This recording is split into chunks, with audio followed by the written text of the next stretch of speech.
aligné sur la volonté du peuple congolais. Oui. Voilà. Êtes-vous une marionnette de M. Kabila comme M. Fayulu l'a dit? Bon, il a le droit de dire ce qu'il veut, mais je crois que ce que je prouve sur le terrain démontre que je ne suis pas une marionnette. D'abord, j'ai libéré tous les prisonniers politiques, ce que lui n'avait pas fait. J'ai ramené tous les exilés politiques, y compris un de ses adversaires les plus acharnés. Donc je ne crois pas qu'une marionnette peut faire ça. Je suis en train de lutter contre la corruption qui avait caractérisé son système et j'améliore les qualités de la vie des Congolais. Donc c'est clair que je ne suis pas sa marionnette, je suis son allié parce que nous avons décidé de nous mettre ensemble pour diriger le Congo et le diriger autrement. Mais il contrôle la plupart des postes dans votre gouvernement. Oui, mais ça ne veut rien dire, c'est moi qui nomme. Et donc si c'est moi qui nomme, c'est moi qui peux révoquer si le ministre ne fait pas son travail. À revenir au Congo, je sens qu'il y a encore des questions. Ils se demandent est-ce que vraiment cette fois c'est la bonne, est-ce que le Congo a vraiment décollé. Moi je dis oui, le Congo a décollé, nous n'allons plus reculer, nous allons avancer et ce n'est qu'avec les Belges qu'on peut se sentir à l'aise. Parce que la Belgique c'est l'entrée pour l'Europe par rapport à nous les Congolais et ce serait une très bonne chose que les Belges nous aident à nous ouvrir comme ça sur le marché européen. Oui, hier vous avez parlé des antivaleurs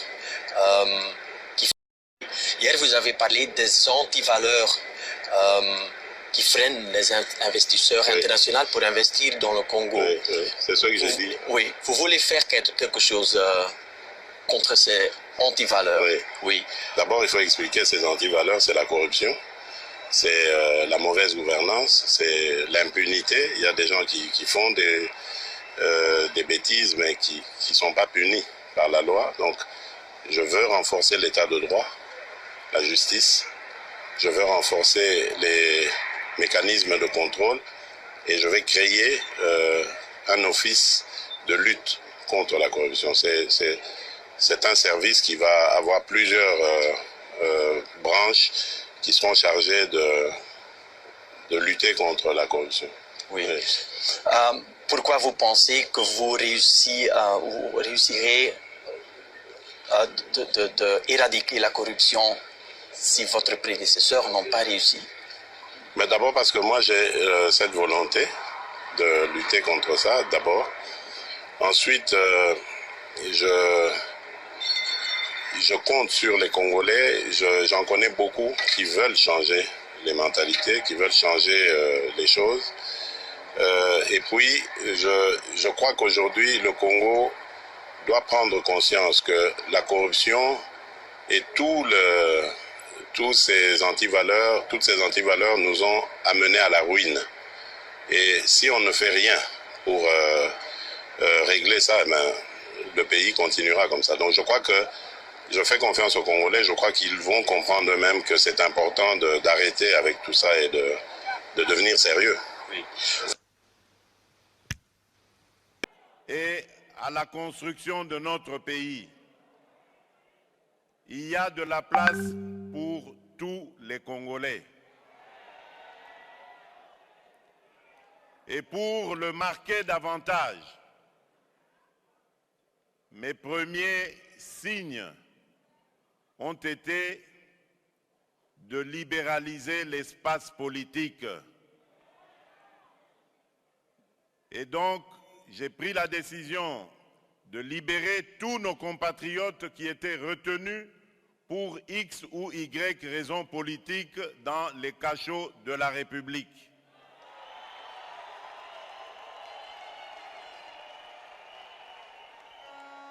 Pour ceux qui étaient en exil, empêchés de retourner dans leur pays, tout le monde est désormais libre de retourner dans son pays.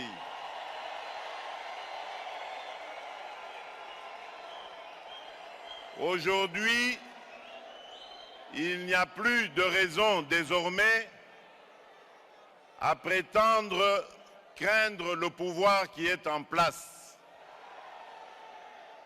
Mais je ne demande pas à revenir incessamment parce que je connais les réalités de la vie à l'extérieur du pays, surtout ici en Belgique.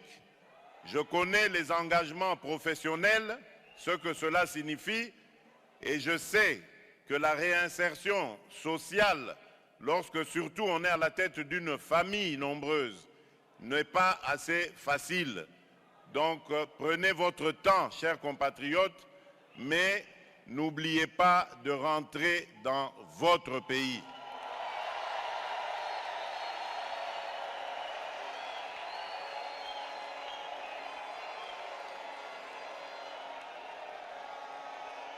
Le Congo a besoin de vous. Nous avons plusieurs chantiers en construction. Le premier chantier, c'est celui, bien entendu, de la paix et la sécurité. Tant qu'un seul de nos compatriotes souffrira de manque de paix et de sécurité, je ne me sentirai jamais à l'aise. Nous sommes en train de tout mettre en œuvre.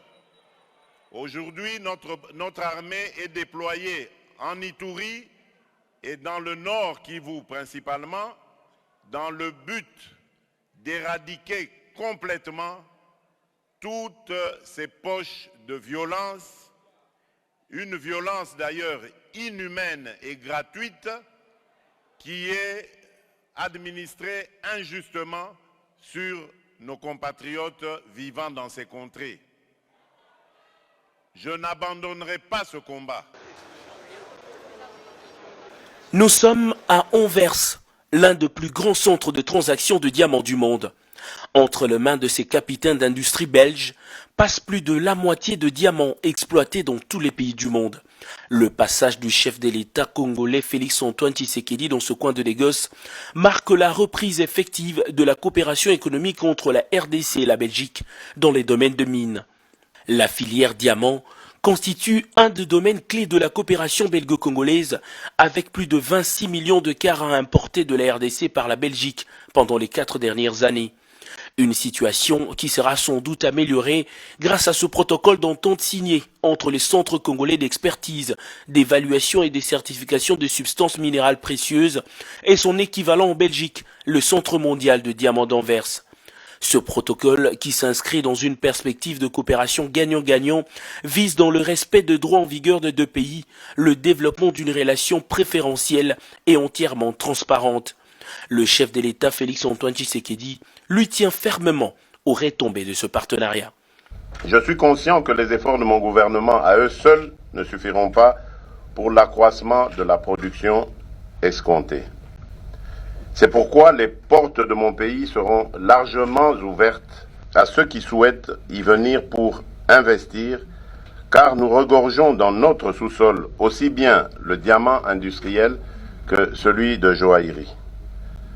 Le développement étant un facteur important de la paix et de la sécurité, nous veillerons strictement sur la traçabilité du diamant afin d'écarter toute éventualité que ces ressources ne soient destinées aux groupes armés et autres mouvements terroristes, conformément aux résolutions pertinentes du Conseil de sécurité des Nations Unies.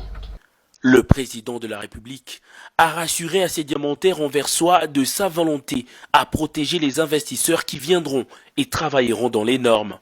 Une autre retombée de la reprise officielle de relations économiques entre la Belgique et la RDC, c'est ce protocole d'accord signé entre le port d'Anvers, considéré comme le premier circuit de transport maritime entre l'Europe et l'Afrique, et la Société congolaise de transport et des ports, SCTP. De ce protocole découleront plusieurs projets de modernisation des ports de Matadi et de Boma.